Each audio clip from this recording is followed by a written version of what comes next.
Level 1, the applicant. You apply online like everyone else. There is a form on the CIA website.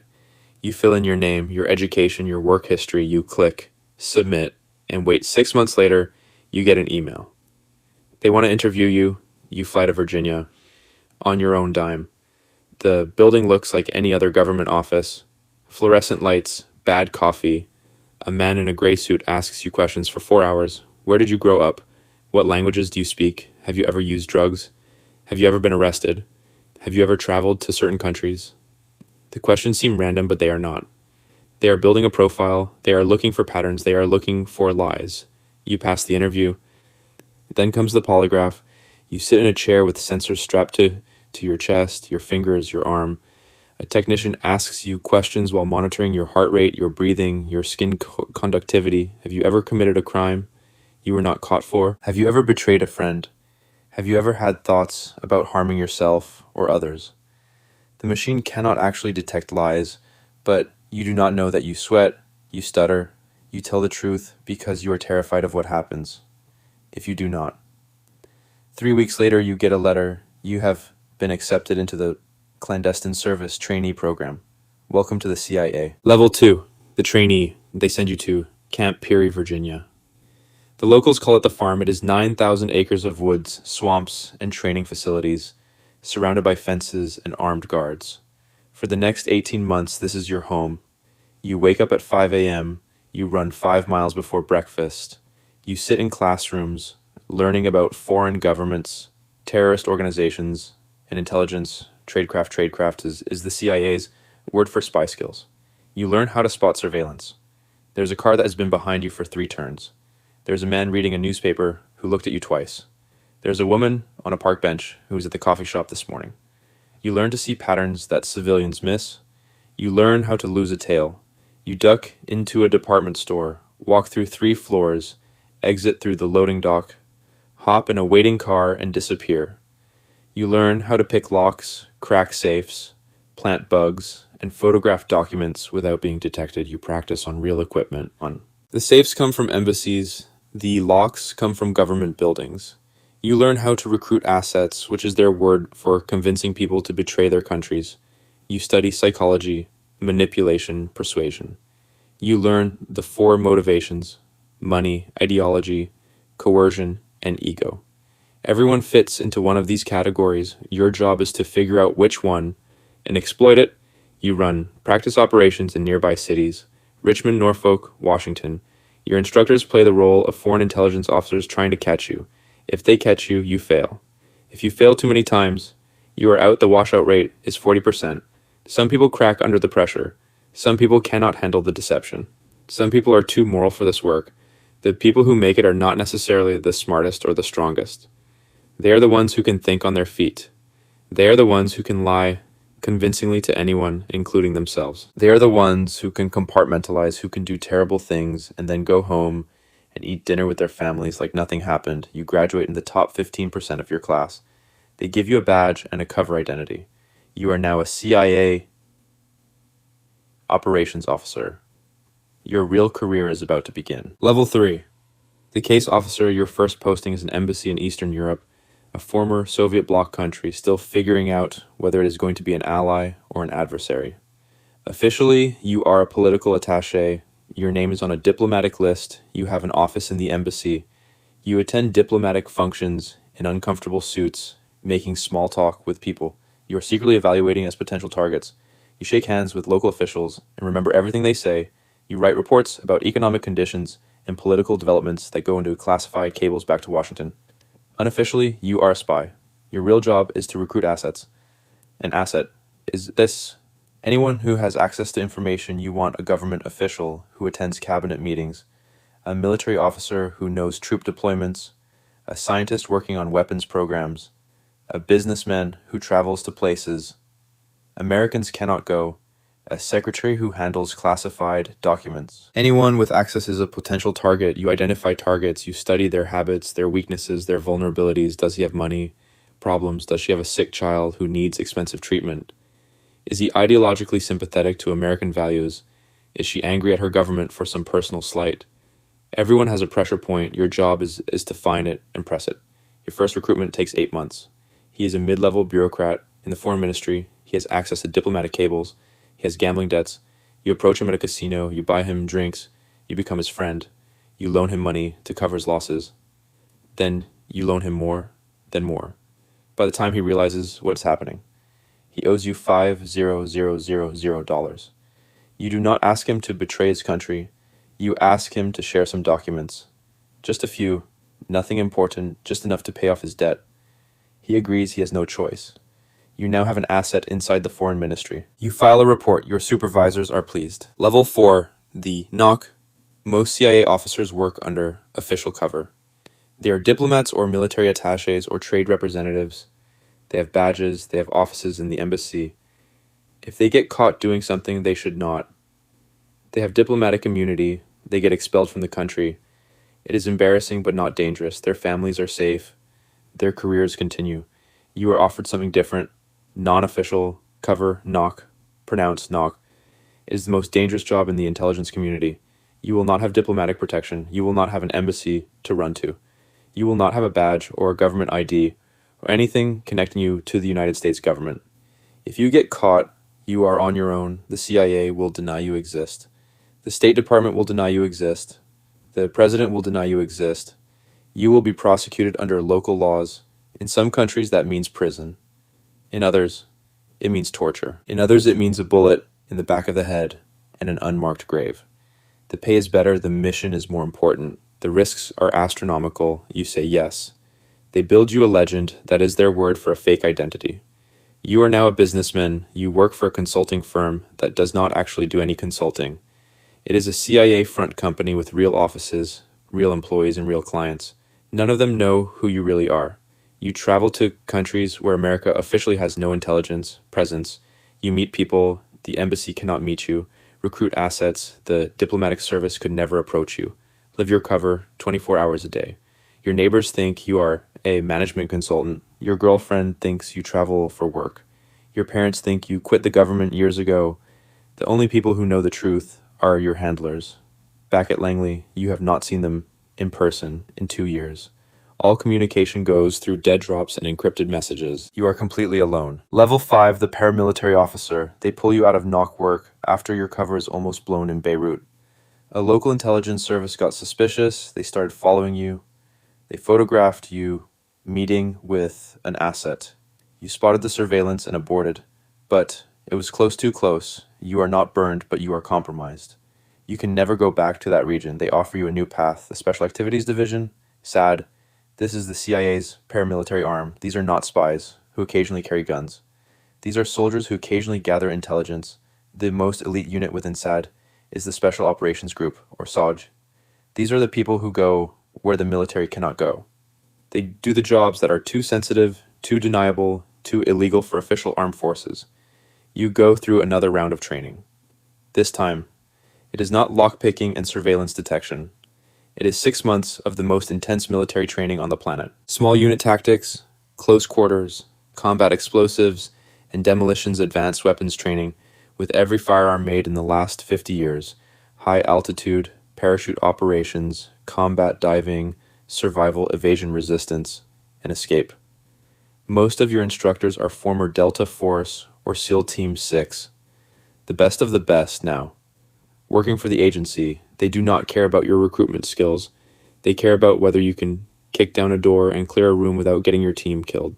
Your first mission is in Afghanistan. You are part of a team hunting high-value targets, Al-Qaeda leadership, Taliban commanders, bomb makers who have killed American soldiers.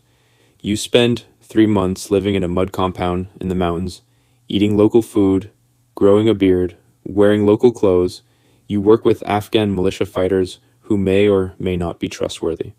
Some of them fought with the Mujahideen against the Soviets. Some of them fought with the Taliban before switching sides. Loyalties are fluid. Money talks. You never know who might betray you for a bigger payout. From the other side, you call in drone strikes on compounds where terrorists are hiding. You watch through binoculars as Hellfire missiles turn buildings into craters. Sometimes the intelligence is good. The target is there. Bad people die. Sometimes the intelligence is wrong. The target is not there. Other people die. Women, children, people who are just in the wrong place. You try not to think about the times. It is not. You cannot afford to. You have another mission tomorrow. You are awarded a medal that does not exist for a mission that never happened. In a country where you were never officially present, your family will never know what you did or why you sometimes wake up screaming. Level 6, the team leader. After 5 years in SAD, you are promoted to team leader. You run your own unit. Now 8 operators, 4 paramilitary officers, like yourself, career CIA, 4 contractors who used to be special operations forces. They make 3 times your salary, but you make the decisions. You are responsible for the mission. You are responsible for their lives. Your team is deployed to Libya during the civil war. Gaddafi is falling. The country is chaos. Militias are fighting each other in the streets. Weapons depots are being looted. Your mission is to locate and secure chemical weapons before they fall into the wrong hands. The wrong hands could be Al-Qaeda, could be ISIS, could be any of a dozen groups that would love to have mustard gas or sarin. You spend 6 weeks in Tripoli while the city burns around you. You operate at night. You sleep during the day, 2 hours at a time, in safe houses that change every 48 hours. You bribe militia commanders for information. You interrogate prisoners captured by friendly forces. You pay informants who might be lying, might be setting you up, might be working for the other side. You raid weapons depots in the middle of the night, kicking in doors, never knowing if you will find empty rooms or armed guards. You find 3 caches of mustard gas that the official report said did not exist. 15 tons of chemical weapons that could have killed hundreds of thousands of people. You destroy them in place because there's no safe way to transport them. You rig explosives and incinerate everything. On your last night in country, your convoy is ambushed. 1 of your men is killed. 2 are wounded. You carry one of them half a mile to the extraction point while bullets snap past your head. The helicopter arrives, you get out. The mission is classified as a success. You write letters to the families of the dead and wounded. The letters are lies. You cannot tell them what really happened. You cannot tell anyone. Level 7, the station chief. You have been in the field for 15 years. Your body is breaking down, old injuries that never healed. Right, a shoulder that dislocates. If you move it wrong from that fall in Afghanistan, knees that ache every morning from too many parachute landings, ringing in your ears that never goes away from too many explosions. You are 42 years old and you feel 60. The doctors tell you that you cannot do field work anymore. Too many concussions, too much damage. They offer you a desk job, but not just any desk job. Chief of Station COS. You are now the senior CIA officer in an entire country. This is one of the most powerful positions in the intelligence community. Every operation, every asset, every piece of intelligence flows through you. You manage 40 officers, case officers, reports, officers, technical specialists, security personnel. You manage hundreds of local assets agents who report to your officers, informants who provide tips, access agents who can get into places you cannot.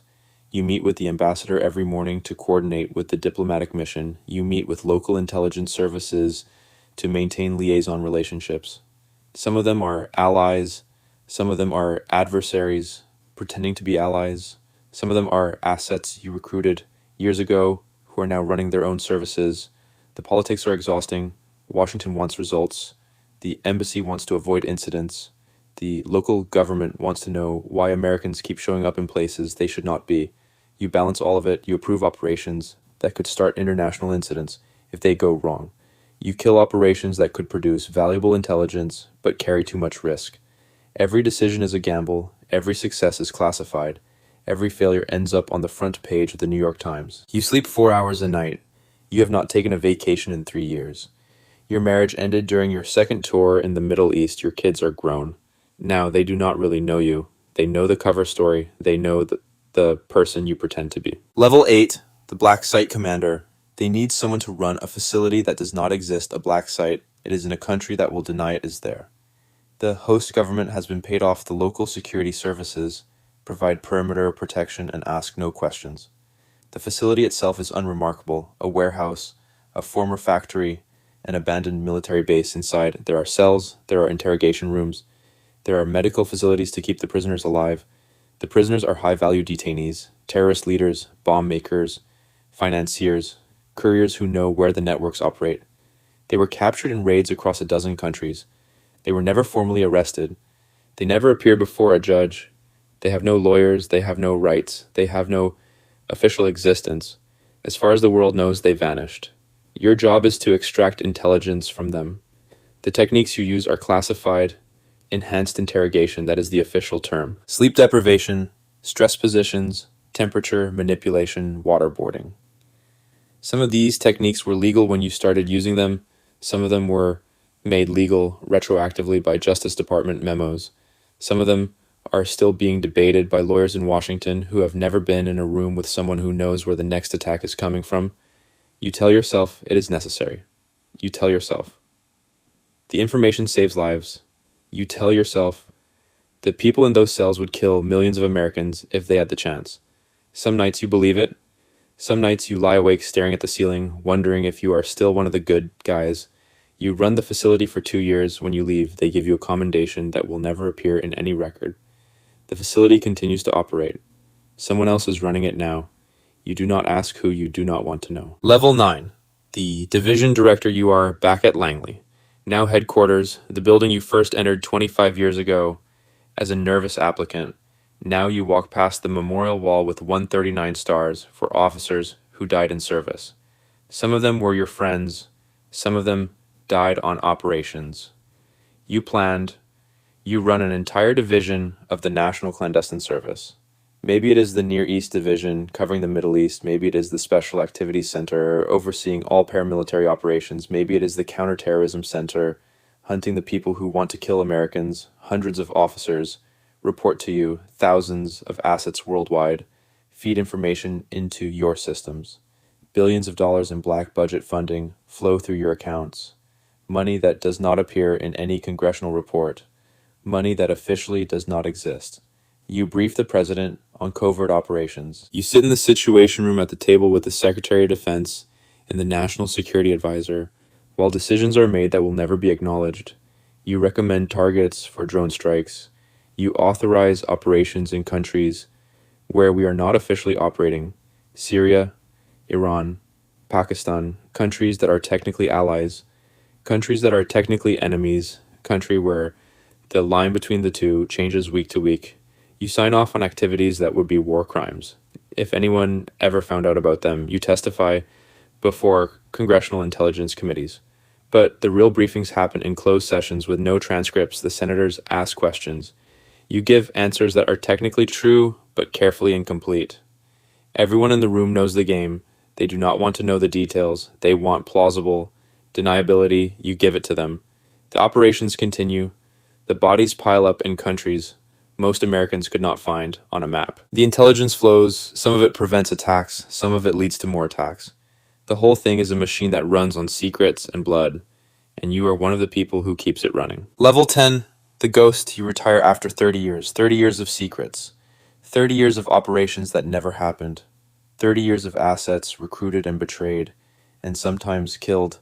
30 years of decisions that changed the course of history in ways that will never be written. In any book, there is a small ceremony in a conference room at Langley. 50 people attend, most of them. You have worked with for decades. A few are officers you mentored who are now running their own divisions. The director gives a speech about your service to your country. He talks about sacrifices. He talks about dedication. He talks about the price of freedom. Your colleagues applaud. Some of them are crying. You receive a medal.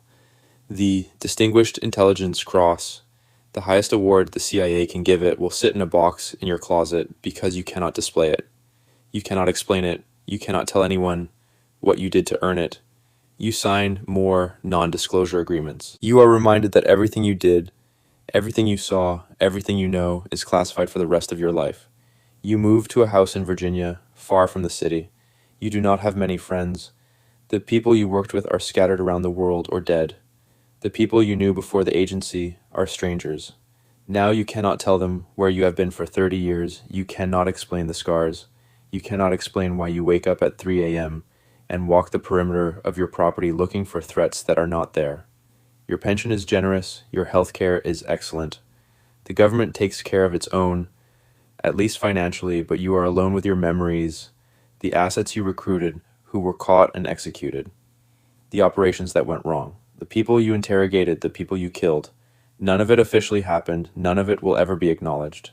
You are a ghost. You did things that your country needed done. things that would horrify most citizens if they knew you carry that weight alone. You will carry it until you die, and when you die, there will be a star on a wall at Langley, no name. Just the star, one, more. Anonymous sacrifice in a war that never ends, somewhere in a college dorm room or a suburban apartment or a military barracks. A young person is filling out an application on the CIA website. They are dreaming of adventure, they are dreaming of serving their country, they are dreaming of being part of something bigger than themselves. They are imagining Jason Bourne and James Bond and all the fictional spies who make this life look glamorous. They have no idea what they are really signing up for. They do not know about the loneliness, the moral compromises, the things they will see that they can never unsee. They do not know that this job will hollow them out and fill them back up with secrets, but they will learn they always do. The cycle begins.